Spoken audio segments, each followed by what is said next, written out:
yaitu Digital Forensik mengungkap kejahatan cyber melalui forensik digital. Seperti topik kita hari ini, kita akan mengetahui bagaimana melacak para pelaku kejahatan cyber melalui aktivitas forensik digital. Karena setiap kejahatan, terutama kejahatan digital, tentu meninggalkan jejak dan yang bisa kita selidiki. Melihat dunia sekarang ini semakin pesat dengan dunia digital, ditambah lagi pandemi COVID-19 yang memaksa individu, perusahaan, ataupun instansi banyak mengembangkan aplikasi digital demi beraktivitas tanpa harus bertatap muka, maka ilmu melacak kejahatan cyber ini sangatlah kita perlukan. Ya, acara ini diselenggarakan oleh Ignite Member of Synexis Group bekerja sama dengan Palo Alto Networks. Acara ini juga didukung oleh Badan Cyber Sandi Negara BSSN, Kementerian Komunikasi dan Informatika Republik Indonesia, Kominfo, PT Synexis International, PT NOS Security Global. Perkenalkan saya, Priscilla Klatra sebagai MC pada hari ini, sebuah kehormatan besar bagi saya karena dapat dipercaya menjadi pembawa acara dalam acara yang sungguh luar biasa. Namun sebelum itu, izinkan saya untuk menyapa hadirin dan juga tamu undangan yang telah hadir dalam Zoom meeting kita kali ini. Yang kami hormati, Ibu Eva Nur, selaku CEO dari PT Synexis International. Yang kami hormati, Bapak Adi Rusli, selaku Country Manager dari Palo Alto Networks. Yang kami hormati, Bapak Yogi Swara, Head of Ignite, Member of Synexis Group. Yang kami hormati, Bapak Fetri Miftah, Bapak Yudi Prayudi, Bapak Fikire, selaku narasumber. Yang kami hormati, Bapak Satrio Wibowo, selaku moderator. Dan tentunya seluruh hadirin yang kami cintai dan kami banggakan. Kami ucapkan sekali lagi selamat datang dalam acara Cyber Security Bond 2021, topik kita yang keempat.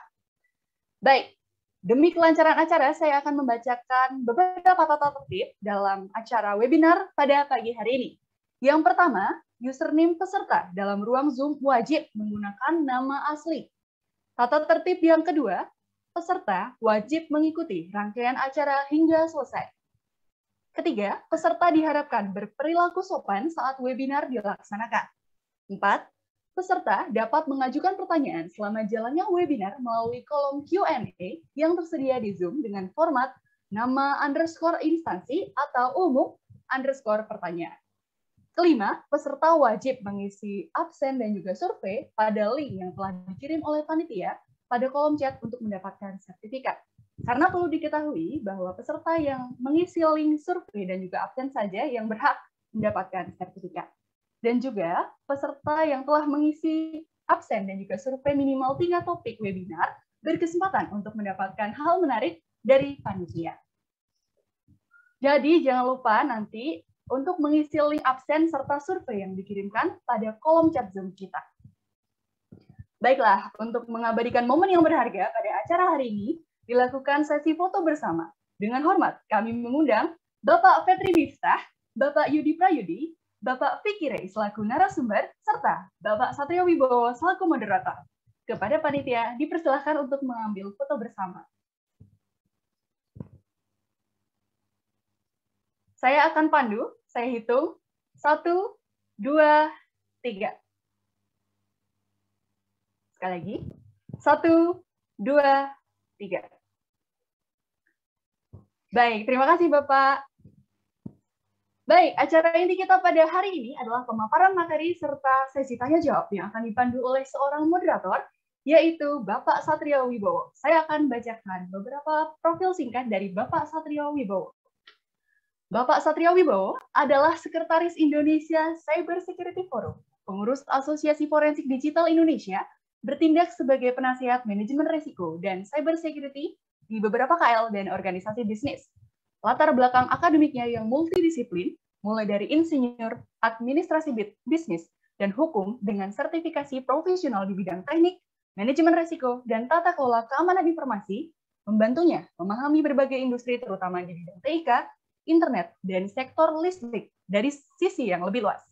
Tercatat juga sebagai anggota komite dan juga tim pengurus peta okupasi keamanan cyber dan SKKNI SOC di BSSN, SKKNI Informatika, serta RSKKNI Digital Forensik di Kominfo.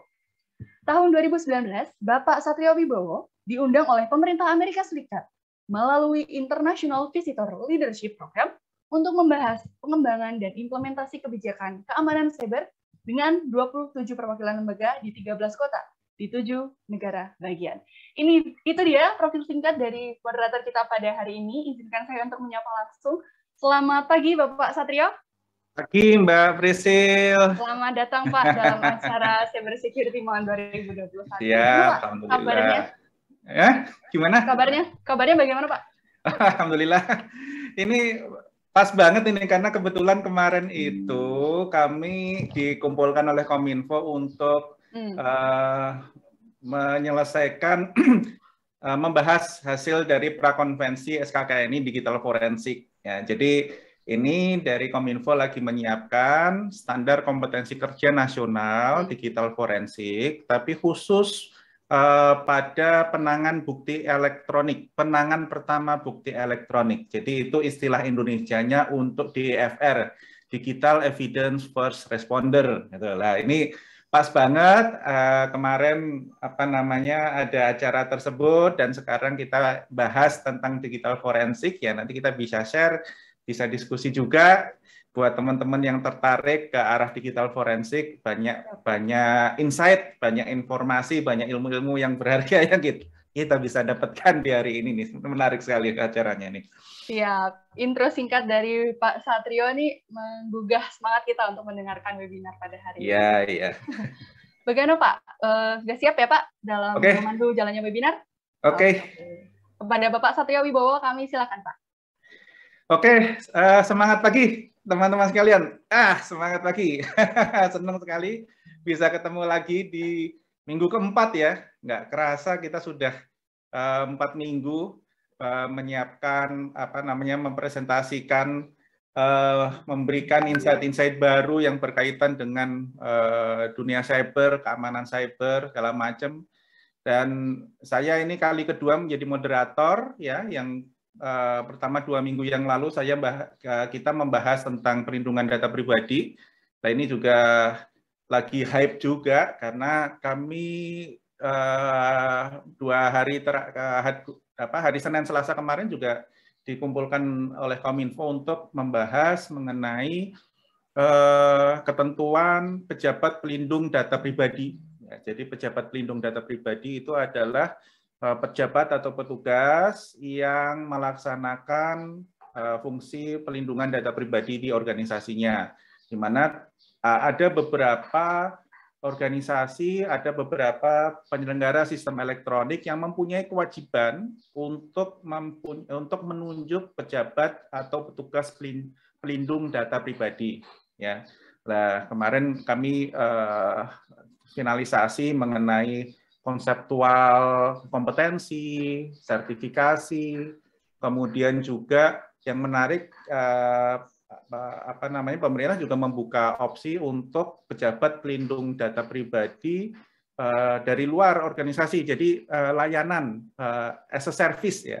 Jadi layanan pejabat pelindung data pribadi sehingga organisasi yang mungkin tidak mempunyai cukup SDM yang mempunyai kompetensi terhadap pelindungan data pribadi itu bisa meng-hire pejabat dari luar organisasi. Nah, itu dimungkinkan.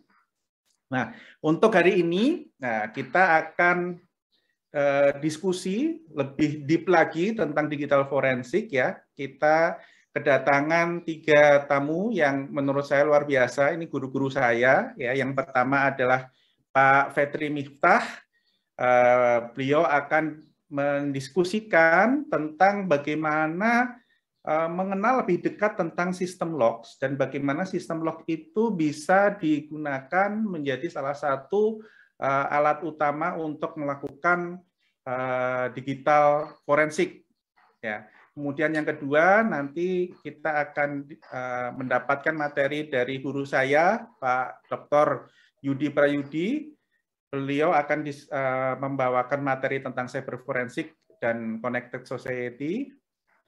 Kemudian yang terakhir, ini kita kedatangan tamu dari Singapura, dari Vicky Ray, ya. Nanti dia akan cerita tentang update-update yang berkaitan dengan ancaman cyber, terutama tadi saya cek bahasanya adalah ransomware. Nah, nanti ini menarik nih karena ransomware itu menjadi ancaman nyata ya, dan bagaimana proses digital forensiknya terhadap ancaman ransomware seperti itu. Nah, tiap pembicara kita beri waktu 20 menit ya. Kemudian setelah itu nanti kita akan melaksanakan panel diskusi untuk tanya jawab. Tetapi teman-teman sekalian sudah bisa melakukan tanya jawab melalui fitur Q&A di bawah ya. Jadi silahkan diklik Q&A, tulis pertanyaannya. Nanti kalau semama ada yang bisa kami jawab secara langsung, kami akan ketik jawabannya, dan teman-teman nanti juga bisa cek kalau semama ada pertanyaan yang ternyata similar sama yang sudah dijawab sebelumnya. Jadi cari pertanyaan yang berbeda ya. Oke. Untuk materi pertama dari Pak Fetri Miftah, saya akan bacakan CV beliau. Pak Fetri Miftah merupakan praktisi industri di bidang Enterprise Security Architect. Beliau memiliki pengalaman kerja lebih dari 25 tahun. Sekarang menjabat sebagai Direktur Professional Service di PT Synexis International mulai tahun 2005. Kemudian ini adalah memang fokus perusahaannya adalah di bidang keamanan informasi ya, dengan klien berbagai industri di mancanegara. Jadi tidak hanya di Indonesia tetapi di luar negeri juga banyak kliennya. Kemudian beliau memiliki sertifikasi lulusan Bristol UK, kemudian sertifikasi macam-macam dari UK Engineering Council, kemudian Chartered IT Profesional, kemudian PCI DSS Qualified Security Assessor, kemudian juga sertifikasi-sertifikasi lain seperti CISA, kemudian CISM, kemudian TOGAF, dan juga SAPSA. Oke, Pak Fetri, untuk waktu dan layar kami persilahkan, diusahakan 25 menit ya, monggo. Selamat pagi semuanya, salam sehat bagi kita semua. Terima kasih atas waktu dan kesempatan yang diberikan. Pada hari ini saya ingin memulai diskusi kita pagi ini dalam rangkaian acara yang sudah disiapkan oleh tim Ignite dan Palo Alto untuk menjelaskan sedikit mengenai pentingnya security logs atau pentingnya pencatatan atau perekaman data-data terkait aktivitas yang ada di sistem IT.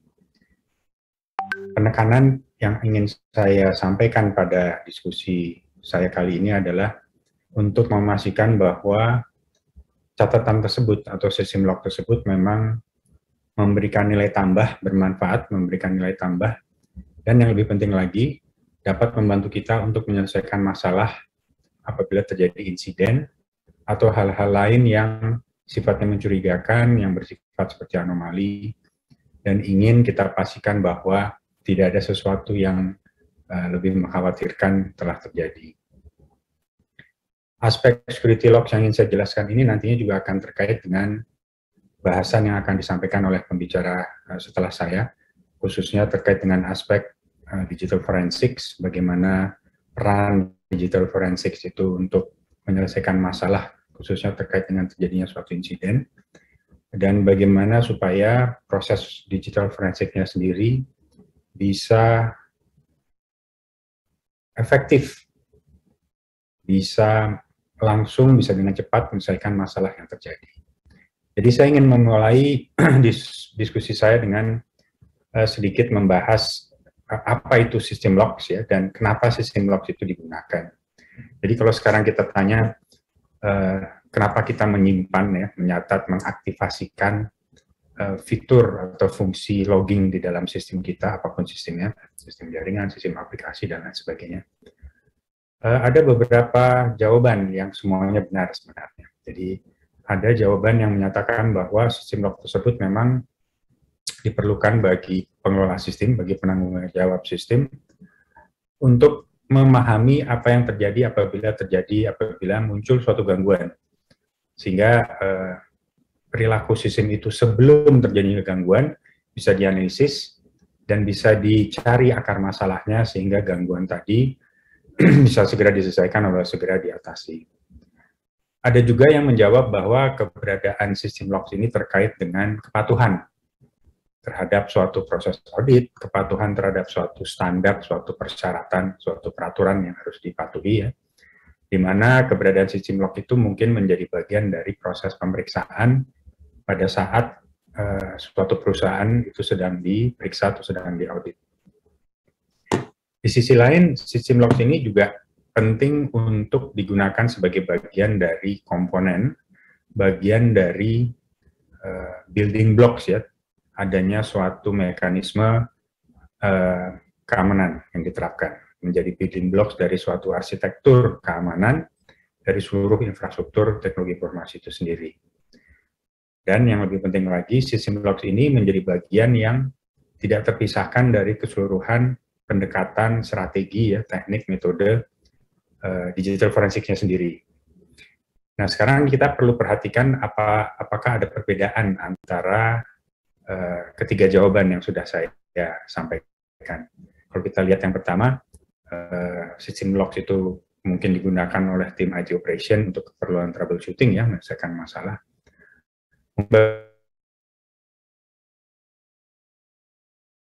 Bagi pihak ya, itu adalah data-data terkait kinerja sistem, data-data terkait perilaku ya sistem tersebut sebelum terjadinya gangguan, sebelum terjadinya masalah misalnya. Sehingga dia bisa memahami apakah ada komponen atau bagian dari sistem tersebut yang mulai menampilkan, mulai menunjukkan adanya masalah, adanya indikasi gangguan. Sehingga dia bisa lebih cepat mengidentifikasi bagian mana dari sistem tersebut yang perlu segera diperbaiki dalam hal ini. Untuk jawaban yang sifatnya bahwa sistem logs itu diperlukan untuk memenuhi persyaratan kepatuhan, mungkin sistem lognya sendiri pendekatannya adalah sekedar ada gitu ya, bahwa ada sistem logs yang diaktifasikan, ada yang disimpan gitu ya. Tetapi mungkin pemahaman tentang apa yang disimpan atau apa yang dicatat dalam sistem log tersebut dan sistem apa saja yang harus memiliki sistem logs mungkin belum menjadi perhatian penuh pada proses audit. Jadi ini sifatnya mungkin sekedar ada atau tidak gitu ya. Dan apakah sistem-sistem tertentu yang mungkin lebih penting, sensitivitasnya lebih tinggi sensitivitasnya dibanding sistem yang lain, memang sudah memiliki log.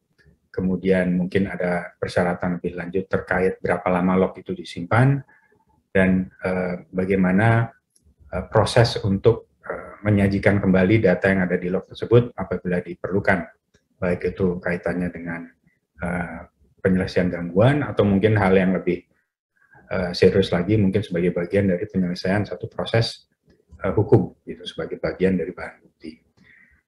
Untuk jawaban yang terkait dengan security dan digital forensics, ini sebenarnya yang lebih mendasar karena apapun yang dicatat dalam sistem log tersebut harus bisa menjadi bagian dari strategi pengamanan informasi, yaitu data-data yang dicatat gitu ya harus bisa dipakai sebagai bagian dari proses deteksi, sebagai bagian dari proses analisa untuk menerapkan satu pendekatan korektif ya dalam rangka keamanan informasi. Nah, saya akan lebih menjelaskan khususnya aspek yang terakhir ini bahwa sistem log itu menjadi bagian atau komponen ya atau building blocks dari suatu arsitektur keamanan informasi.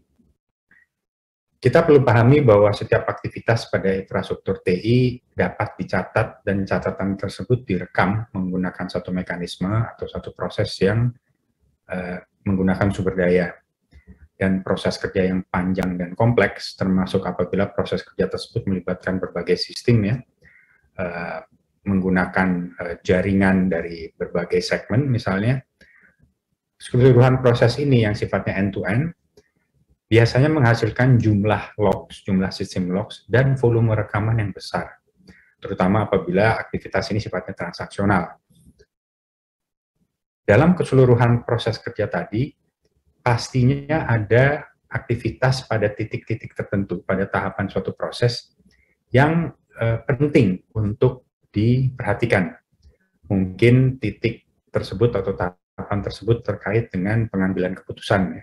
Memberikan satu proses approval, memilih suatu angka yang mana apabila pilihannya salah gitu ya, akan mengakibatkan permasalahan di proses-proses selanjutnya.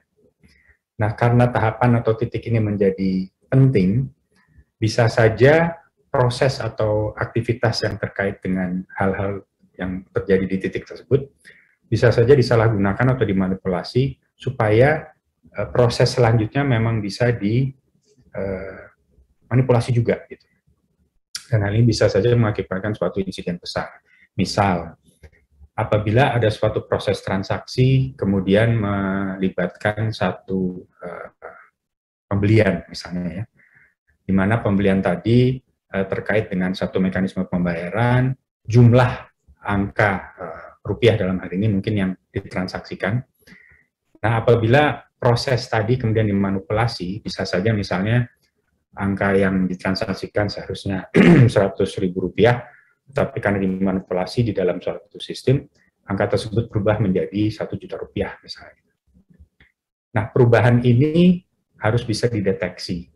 Mungkin dideteksinya tidak pada sistem yang sedang digunakan, tapi bisa jadi mungkin atau bisa jadi proses deteksi tersebut dilakukan pada sistem lain yang menjadi bagian dari seluruhan proses tadi.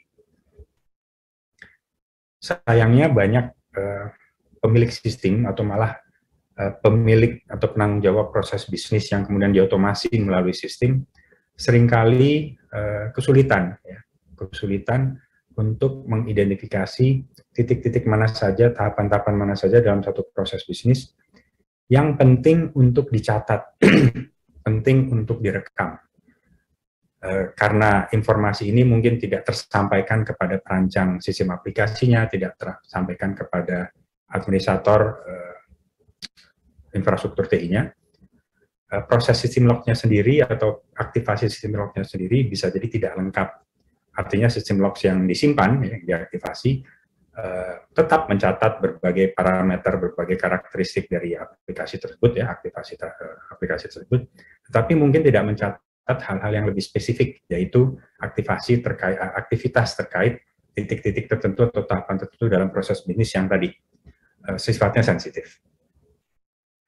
Karena pencatatan ini tidak terjadi, bisa saja kemudian insiden yang di kemudian hari terjadi sulit untuk dianalisa karena data-data terkait dengan hal-hal yang penting tadi tidak ditemukan dalam sistem log-nya. Nah, yang menjadi lebih rumit dalam beberapa waktu terakhir ini adalah kalau kita lihat berbagai teknik peretasan ya sekarang ini banyak digunakan oleh para pelaku kejahatan, teknik maupun metodologinya sudah jauh lebih kompleks.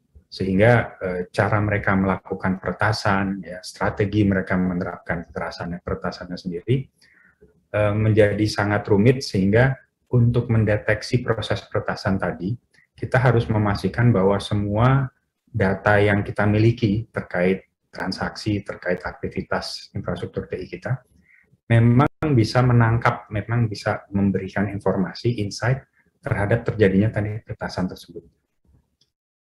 Di sisi lain, si para pelaku kejahatan ini, kalau memang mereka memiliki waktu yang panjang karena kebetulan mereka tidak terdeteksi setelah masuk ke dalam suatu infrastruktur TI, mereka biasanya juga akan mempelajari bagaimana setiap sistem itu dioperasikan, termasuk bagaimana sistem tadi dicatat aktivitasnya. Mereka akan berupaya untuk mencari sistem logs yang diaktifasikan. Mereka juga akan mempelajari apa yang ada di dalam sistem log tersebut, dan mereka akan berupaya untuk memastikan apabila mereka melakukan peretasan, jejak mereka itu tidak tercatat di sistem log-nya. Kalau kebetulan sistem log tadi memang terlihat atau terdeteksi mencatat aktivitas mereka, mereka juga akan melakukan satu atau dua hal, misalnya bisa saja mereka menghapus keseluruhan log itu, atau yang lebih elegan, mereka mengubah pencatatan di log itu supaya aktivitas peretasan mereka tidak terdeteksi atau tidak bisa ditemukan pada saat sistem log tadi dianalisis. Nah, tentunya kalau kita melihat sebagai contoh yang sudah saya jelaskan barusan ini, kita harus bisa menjawab beberapa pertanyaan yang dapat kita lihat bersama di sini. Pertama misalnya, apakah isi dari sistem log yang selama ini kita simpan dapat meruka ulang seluruh kejadian yang ingin dianalisis dengan tepat, dengan validitas yang dapat dipertanggungjawabkan. Artinya bahwa sistem log tadi memang dapat dipercaya bahwa apa yang tercatat dalam sistem log tersebut memang lengkap. Kita bisa mereka ulang seluruh proses yang terjadi dalam proses bisnis tadi ya, seluruh proses transaksi tadi, dengan memastikan bahwa setiap hal yang dilaporkan oleh sistem log tadi, setiap hal yang dicatat oleh sistem log tadi, memang bisa dijamin validitasnya. Kemudian karena kita tadi kita sudah memahami bahwa untuk suatu proses transaksi yang kompleks bisa saja melibatkan banyak sistem dan tentu saja banyak logs ya. Pertanyaan berikutnya adalah seberapa mudah dan seberapa cepat untuk merangkai seluruh data rekaman tadi dari berbagai sistem log ya, untuk kita memahami bagaimana suatu insiden itu terjadi. Kalau kita harus merangkai 10, 15, 20 log dengan yang berasal dari mungkin platform teknologi yang berbeda-beda, seberapa cepat kita bisa menggali ya dari berbagai log tadi untuk informasinya ini kita gunakan merangkai, mengkaji ulang peristiwa atau insiden yang sedang kita analisis tadi. Dan tentu saja dari setiap log yang kita kumpulkan tadi, kita harus punya cara untuk memastikan bahwa datanya memang valid. Bahwa suatu kejadian yang direkam jam 9:15 pagi, memang bisa dipastikan terjadi di pukul 9:15 pagi misalnya. Kemudian untuk hal-hal yang sangat sensitif, proses transaksi yang sangat sensitif, apakah ada cara atau strategi lain untuk kita menggunakan dua sumber data yang berbeda ya, sebagai pembanding bahwa hal yang sedang kita teliti ini memang bisa kita verifikasi menggunakan dua sumber daya yang berbeda. Jadi bisa jadi kita menggunakan dua rangkaian sistem logs ya, dengan pencatatan yang berbeda, tetapi kedua sistem logs itu dapat kita pakai untuk merangkai proses yang sama, mengkaji ulang, mereka ulang proses yang sama. Hal ini bisa kita gunakan untuk memastikan bahwa apabila satu dari dua sumber informasi tadi kemudian bermasalah bisa saja pencatatannya salah gitu ya, terjadi error, atau memang pencatatannya sudah dimanipulasi, sehingga kita bisa menemukan bahwa ada keanehan gitu, bahwa dua sistem log yang harusnya bisa merangkai proses yang sama, tetapi ternyata sekarang berbeda gitu. Nah, banyak perusahaan sekarang yang juga sudah melibatkan pihak ketiga dalam membantu mereka mengelola sistem logs ini terkait dengan pemantauan ya, monitoring performance sistemnya, monitoring adanya upaya peretasan gitu, dan biasanya ini dilakukan di Network Operation Center atau Security Operation Center. Nah, yang mungkin sekarang masih banyak ditemukan adalah sistem-sistem yang digunakan dalam NOC atau SOC ini memang memberikan satu fitur yang cukup lengkap. Artinya selama semua sistem itu diimplementasikan dengan baik dan benar, ada beberapa pendekatan pemantauan yang sudah disiapkan. Jadi penggunanya tinggal mengaktifasikan proses pemantauan tadi, selama logs-nya memang sudah disiapkan dengan benar, banyak hal yang bisa langsung dipantau. Tetapi seringkali ada data-data tambahan yang tercatat dalam logs itu yang memang tidak digunakan oleh sistem pemantauan tadi. Sehingga si penanggung jawab SOC tadi memang harus menyusun sendiri, ya, merangkai, merumuskan satu proses analisis sendiri untuk memanfaatkan data-data lain ya, yang tidak digunakan oleh sistem pemantauan tadi secara default. Artinya untuk hal-hal yang umum mereka pantau, mereka analisis, tetapi ada data-data lain yang mungkin tidak mereka gunakan. Padahal mungkin di dalam data-data tadi itu ada insight, ada informasi lain, informasi tambahan ya, informasi yang sangat unik yang menandakan bahwa ada suatu terjadi anomali atau mungkin ada indikasi bahwa suatu proses peretasan sedang terjadi. Nah, karena tadi ya kita berbicara tentang banyaknya sistem yang harus di-log gitu, dengan platform teknologi yang mungkin mereknya berbeda-beda, isi lognya pun belum tentu standar, artinya isi lognya pun bisa jadi dikustomisasi sesuai dengan keperluan penanggung jawab sistemnya. Dari berbagai perbedaan, berbagai informasi ini mau tidak mau kita harus memelihara satu catatan, satu dokumentasi untuk memastikan bahwa semua sistem log yang sekarang kita kelola ini bisa segera dipahami, terutama apabila ada pergantian personil. Personil yang lama mungkin sudah paham betul apa yang ada di sistem log, penggantinya belum tentu. Nah, untuk seluruh sistem log dengan data-data yang aneh, misalnya ya, bisa jadi satu sistem log kemudian mencatat berbagai data-data yang sifatnya aneh. Mungkin karena sekarang ini sedang dalam masa pandemi, mungkin saya menggunakan padanan bahwa tubuh kita biasanya, antibodi yang ada dalam tubuh kita biasanya muncul ya, pada saat tubuh kita mendeteksi adanya hal yang aneh itu masuk ke dalam tubuh kita. Dan hal aneh ini sama dengan data-data yang sifatnya anomali yang ada di sistem log.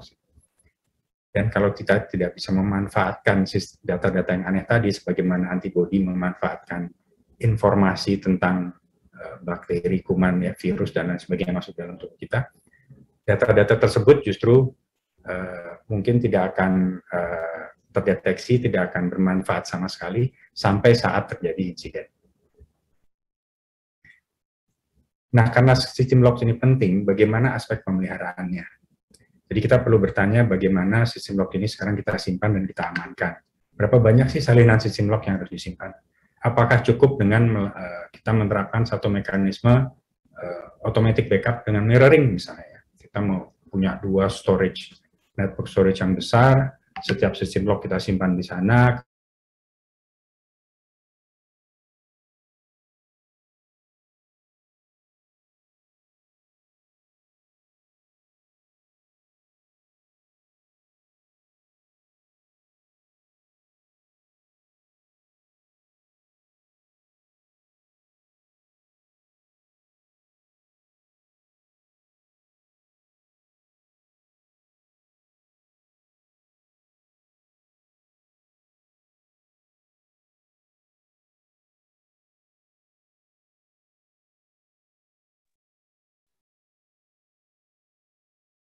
Di tempat saya kok halt ya.